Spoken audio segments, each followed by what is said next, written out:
Hi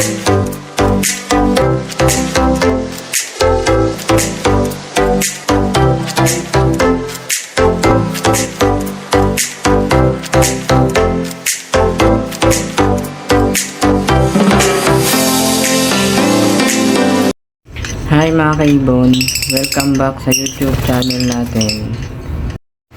Shoutout pala kay Sir Emmanuel Acosta at sa Mag-Ibon ng Muntinlupa exclusive.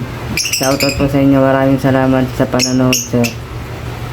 Thank you at salamat din sa pag-subscribe. Salamat po, sir. Paano maiwasan ang pagkakasakit ng alaga nating ibon? Disclaimer lamang po. Ang sasabihin ko po sa inyo ay base lamang sa aking kaalaman sa pag-aalaga ng ibon. Bakit ba nagkakasakit ang alaga nating ibon? Unang-una, baka yung poop tray nila sobrang dumi na. Hindi na natin nalilinisan. Dapat madalas tayo maglinis ng poop tray nila. Kahit mga once a week, 2 times a day, 2 times a week. Yun, mga ganun. Tsaka yung mga painuman nila, lagi natin papalitan. Tsaka yung mga vitamins. Maglalagay tayo ng vitamins. Mga 6 hours lang, palitan na natin. Ng bago. Pwede yung vitamins uli o kaya tubig. Para laging bagong naiinom nila. Tsaka yung patukaan nila dapat nagpapalit din. Dapat nalilinisan din natin. At saka papaliguan nyo sila. Ang importante talaga palinisan sa sa cage. Yan yung poop tray nila. Kahit once a week nyo linis. Hindi sila mga kahit mga 2 weeks siguro. Basta huwag nila pabuti ng mga 1 month.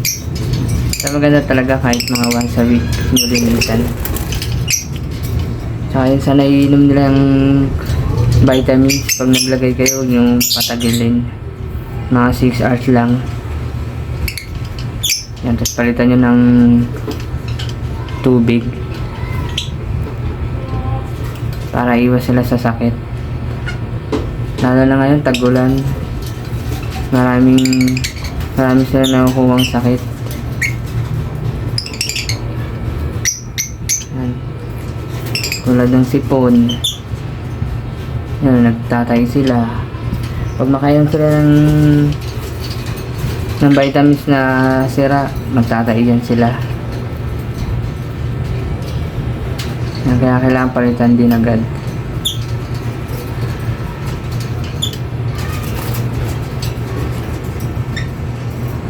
Uso ngayon yan, lalo tag-ulan. Yung mga sakit. Halimbawa, hindi kayo naglilinis ng painuman nila o ng patukaan. Biglaan nyo na nila dyan ng patuka. Hindi nyo alam, may dumi pala nila. Makakain nila yung dumi nila, hindi na sila mag-umpisa magtae. Yun ang senyalis na may sakit na sila pag nagtae na sila.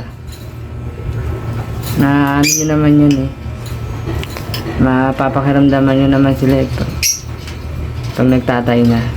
Tulad ng dati kong vlog, pag nagtatay sila, basa yung dumi nila. Yun, isa yung sa dahilan pag nakakain sila ng dumi nila. Pag hindi nyo nalinisan yung patukaan nila, tapos nakain nila yun. At saka pag nakainom sila ng yung vitamins, kunyari hindi nyo napalitan yung vitamins nila, magdamag, inabot ang kinabukasan, nainom nila yun. Yun, maaari sila magtayo doon kasi yung vitamins napapanis yan dapat yan pinapalitan kahit mga 6 hours. pwede na yun. O kaya sa maghapon, pag mga alas 6, pwede na yun.